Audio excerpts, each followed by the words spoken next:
பாலஸ்தீன ஜிஹாது மேலே ஆயுதம் தாங்கி போராடுகளை இஸ்ரேல் சொல்றான் அவர்கள் பயங்கரவாதிகள்.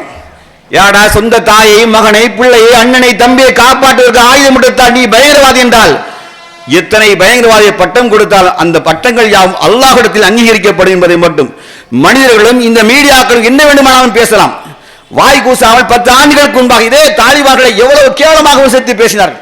தாலிபான் என்று நம்மளே கூட சொன்னார். இவர்களாம் இந்திய தாலிபான் என்று முஸ்லீம்களை சொன்னார்கள், கேலி செய்தார்கள்.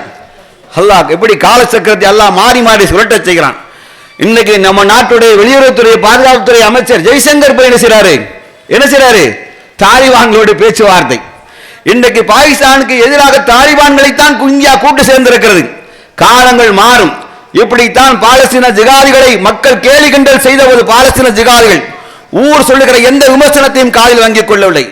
இழப்பை பற்றி கவலைப்படவே இல்லை. அவர்கள் குறிக்கோள் எல்லாம் சுதந்திர பாலஸ்தீனம், அங்கே சிறையில் இருக்கிற பாலஸ்தீன கைதிகள் விடுவிக்கப்பட வேண்டும் என்பதை தவிர வேறு எந்த நோக்கம் அவர்களுக்கு இருந்ததில்லை.